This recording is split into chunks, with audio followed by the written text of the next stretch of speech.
Hello everyone, I'm Charles, or Doc Watson, or Doc Warsiders in Second Life.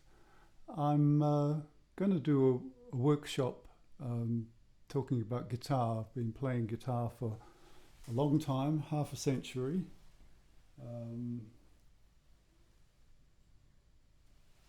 Let's see, okay. We'll start with this one. It's a really nice little portable instrument that can, well, what have we got? It's made by Martin and Co., established in 1833, and it's actually manufactured in Mexico by the Martin people, and it's really lightweight. It's just a couple of kilos, easy to pop in the bag or take it as hand luggage, and it's nicely designed, mahogany base and neck, spruce top, and everything you need in a guitar. So I'll show you some other instruments. I'll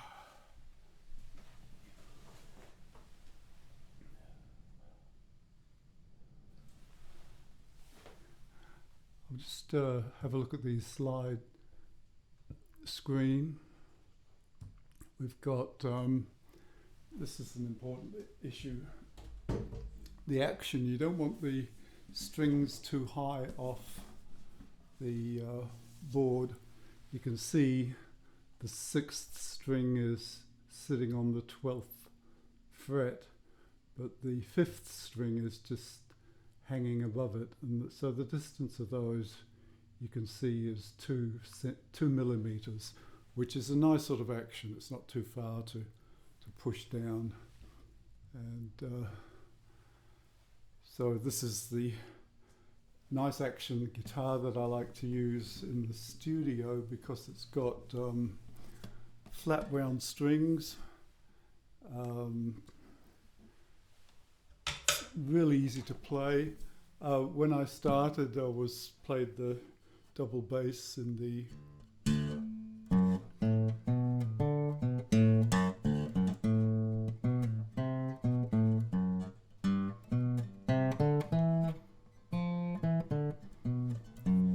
play it standing up. I was one of the tallest kids at school, so they gave me the double bass. No frets on a double bass, but the tuning is an exact octave below the bottom 4 strings on a standard guitar, and so is the bass guitar, same tuning. I'll just talk a bit about tuning now. We've got, oh, these are basic chords here. You need to know, I like key of C. You should learn most G. They're easy chords, use them a lot. So this is standard tuning. Orchestras tune to 440 hertz as a 4, either on an oboe or the lead violin, and then the whole orchestra tunes up to them. It wasn't always, and some orchestras like to tune a bit higher. For guitar, you drop down 2 octaves and you've got the 5th string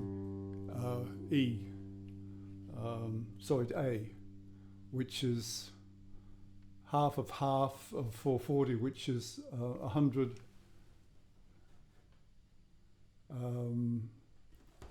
let's have a look at this slide. Yeah, so we've got 110 for the fifth string. And with equal temperament, you have equal distance between each of the semitones.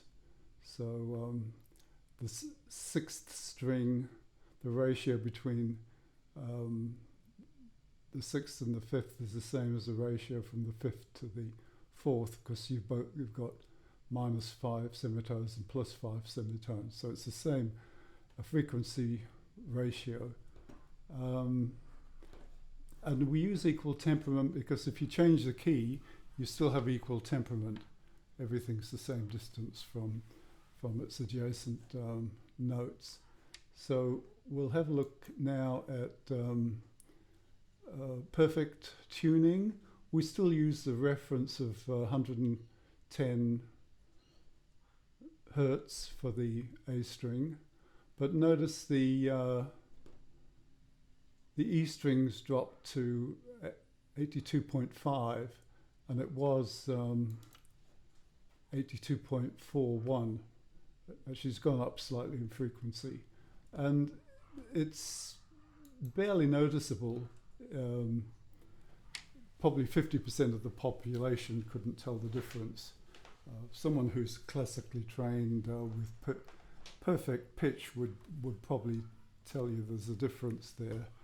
The problem comes when you have two tones that are very close to each other, say one at 110 hertz and another at 111 hertz, and you play them simultaneously, and you get a beating, which is the difference of the two frequencies, which is 1 hertz.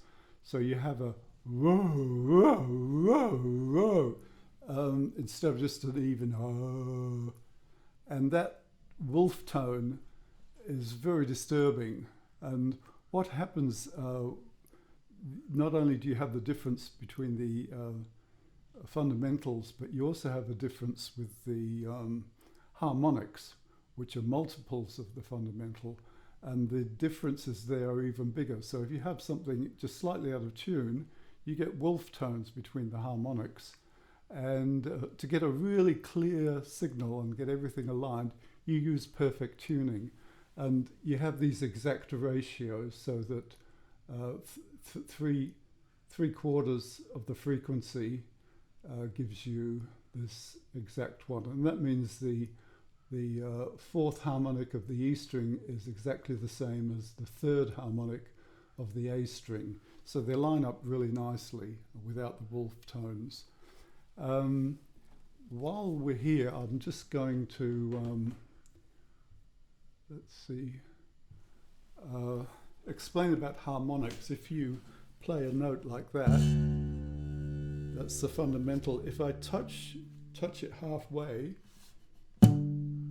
that note's an octave higher. If I touch it a third the way, that note's a fifth, well, an octave and a fifth higher. If I touch it on a quarter, that quarter note harmonic, that's 2 octaves above the fundamental. And you can go even higher to the fifth.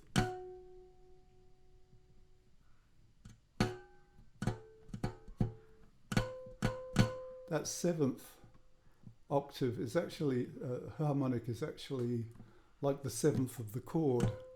And then eighth is 2 octaves above the fundamental. So that's the fundamental. And notice that that's the seventh.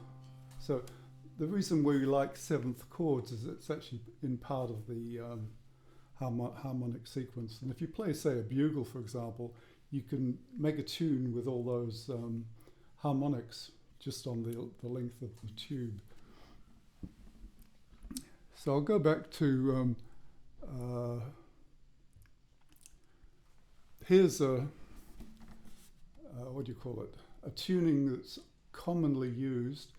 It's like the regular tuning, but we drop the bottom string to give us that nice modal exact frequencies, the 2-to-3 ratio and the 3-to-4 ratio here. And that means all the lower notes are really tight, without any wolf tones, and it gives it a really smooth, harmonious tone. It's often used by musicians. For example, 4 and 20 by Steve Stills uses that.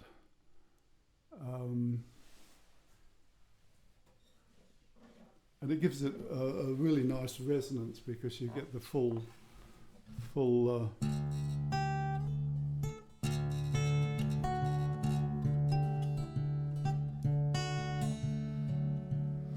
you can play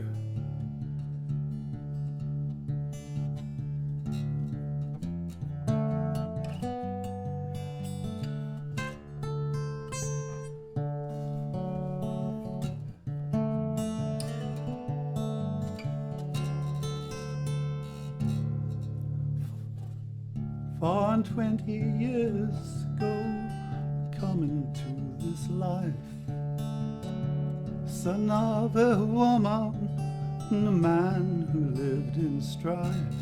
He was tired of being poor.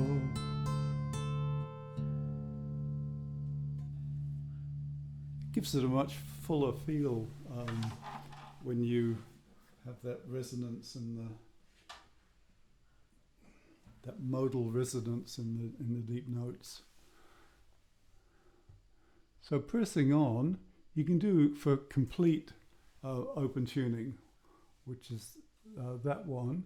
With equal temperament, you have, it's a compromise equal temperament, because if this is open D, this third, the F sharp, notice it's 185 with equal temperament, but it's 183.3, which is quite a big difference. It's over 1 hertz, 1.25 hertz, and that'll produce a wolf tone with other fundamentals.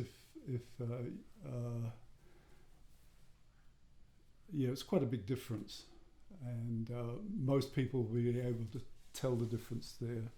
So just perfect or just intonation gives you the exact ratios like we did with the drop D. So moving on from there, I want to look at a few songs and how they're played and the development of fingerstyle music. Lover Come Back to Me is a song written in 1928, and because of the copyright laws, it's in the public domain now. So anyone can play this song without having to pay royalties to the current owner. It was written by Zygmunt Romberg, who was he wrote a lot of librettos for Broadway and other places. It debuted in Philadelphia in 1927, and then Broadway the next year. Now, I like this tune because I sang it in the school show when we were at high school, and it's I'll just let you hear what it sounds like. Whoops.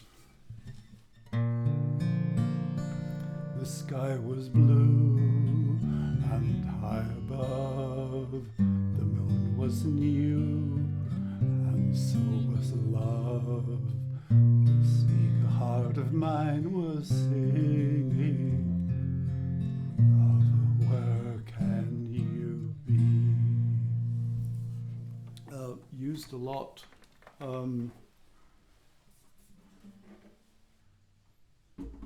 By famous people like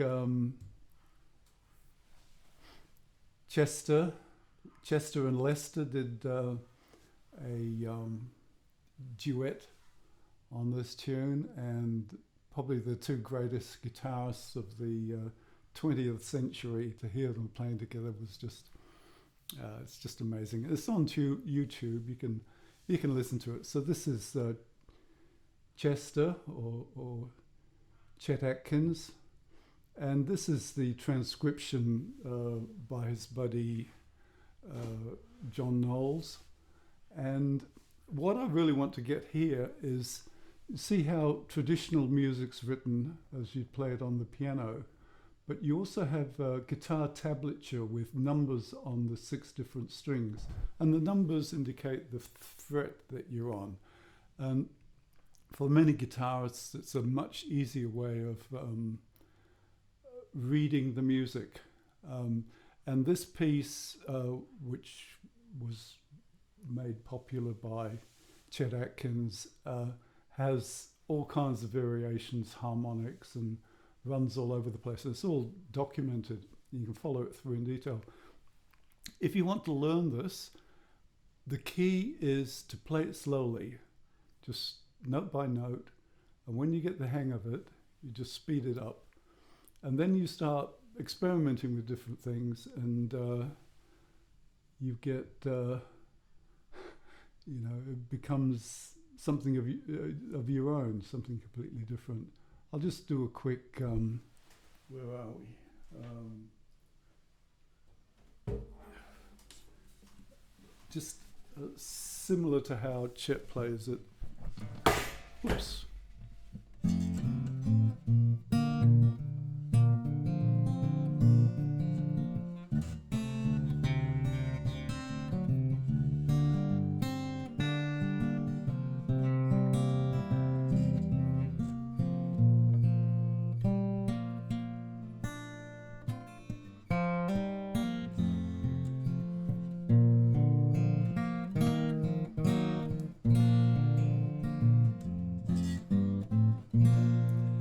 Plays it a lot faster, and if you've never played it before or a bit rusty like me, play it slower. It sounds just as good, actually, and if you're singing along to it, slow is probably a good idea. So let's just go on with this one. That's just the second couple of bars. Here's a beautiful guitar piece by James Taylor.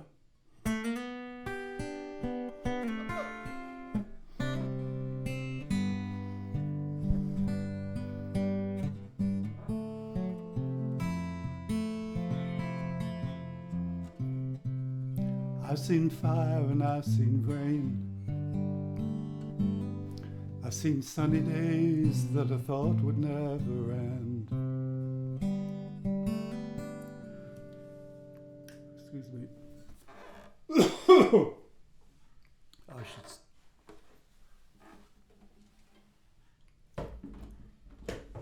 I'm just going to take a break for a glass of water. Excuse me.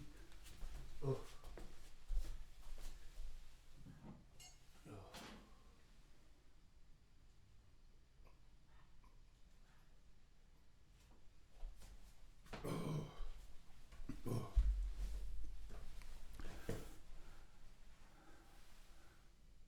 Okay, and those are the chords.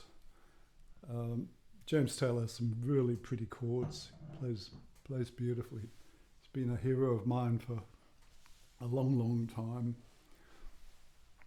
So pressing on, this is an interesting song because similar era.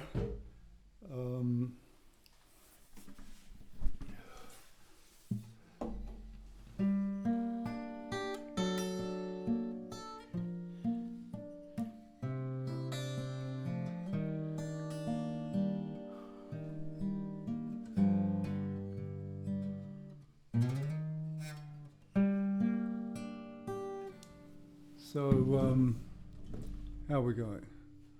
Go back to here. Yeah, I'll just show you on the guitar.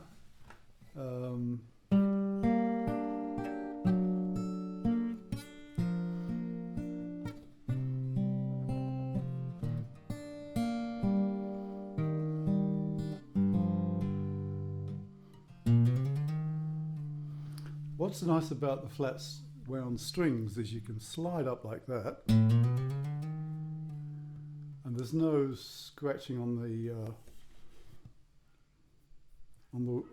round wound. It's a bit of a mellow tone. It doesn't have the same richness as a round wound acoustic, but it saves all that accidental noise on the strings. Interesting thing about this song, written in about 1970, I think, published in 90.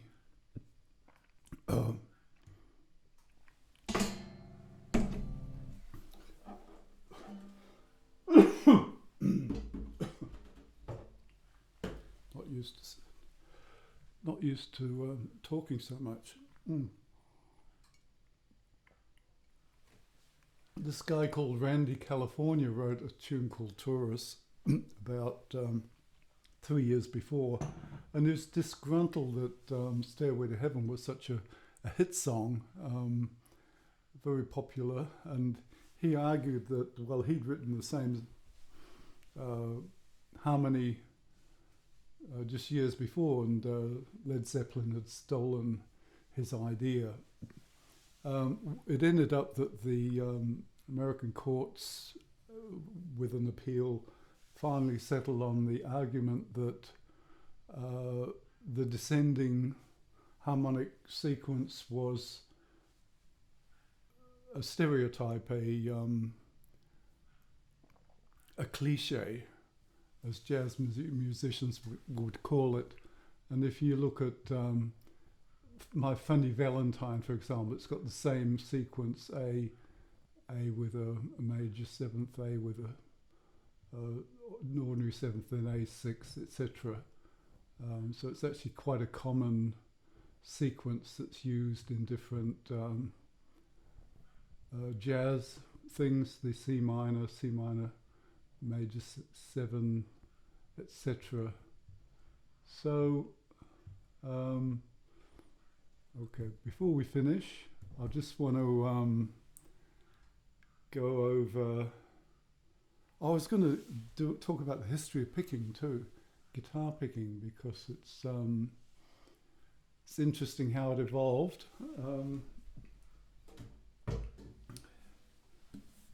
There's a Baroque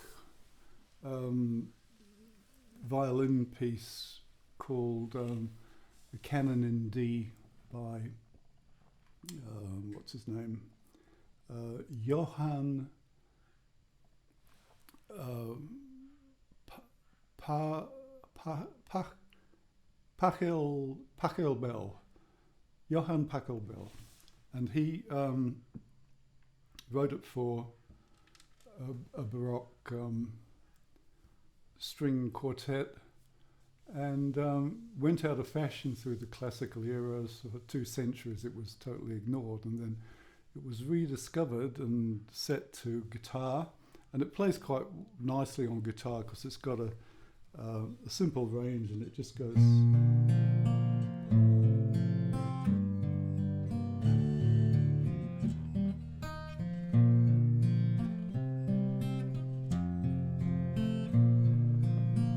Goes around and around and around like that, but there's a whole lot of variations on it.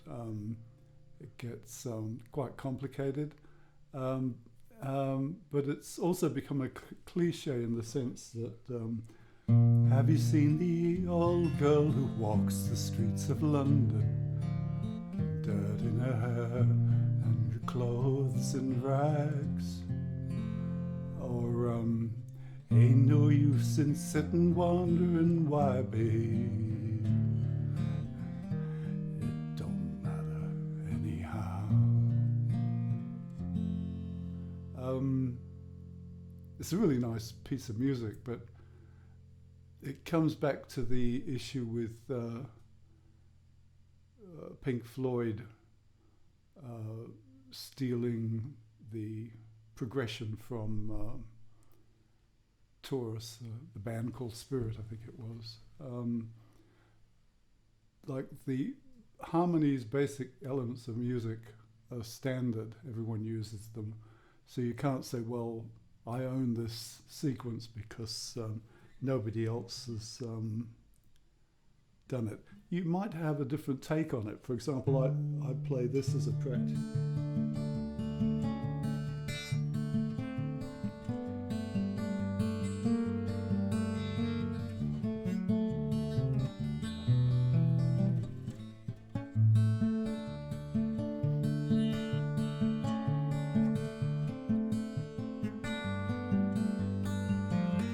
It's just a descending chromatic scale. And I do this normally as a warm-up, which I probably should have done before this workshop, get my hands loose and agile. I'm going to bring it to a close there. No, I haven't finished actually the development, because that's your basic classical style. Your hand hangs down like that, and you can play an arpeggio with 4 fingers and a thumb. There was, for example, 100 years ago, Elizabeth Cotten wrote a tune called Freight Train.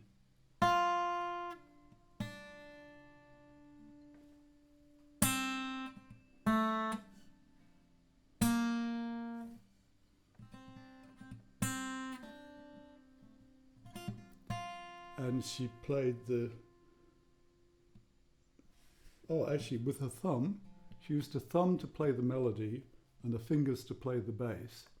It was standard tuned guitar, but she was a lefty and she wanted to do it that way, which is really hard to do, but she did it quite nicely.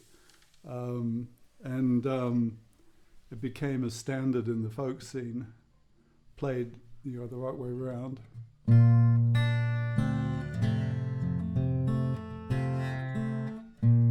Sorry.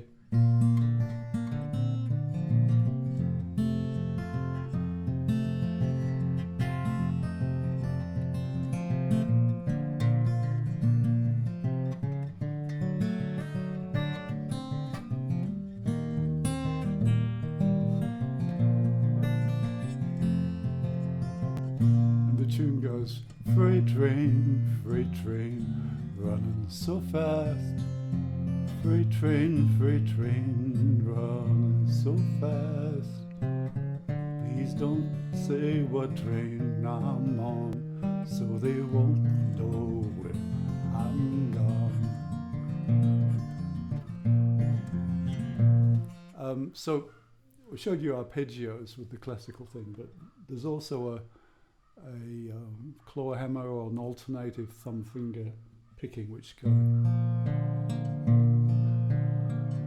So it goes thumb, finger, and you always start with your thumb on the root of the chord. So it start off with C, and then G. So the thumb always hits the root of the chord, and then you have bass runs go.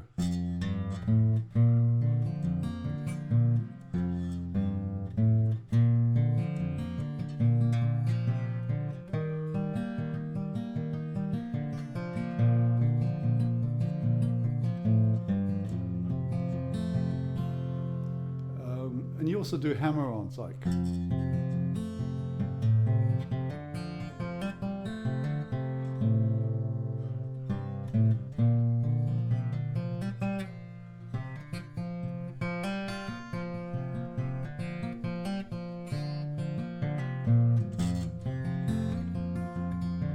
And a double hammer-on with 4th and 2nd string.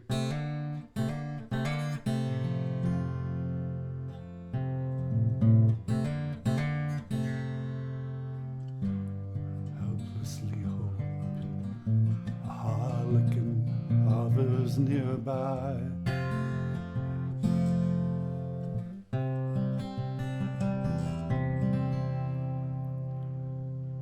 So I just want to close by saying pick a tune that you like, work at it, repeat it, start off slow, just play it down as slow as you can. If you can read music, go for it, or tablature. It's a good guide to keep you going. But also use your ear, listen to other performers playing different things and decide how you want to do it and keep practicing. So that's all from me. Be back here same time next week. Thank you.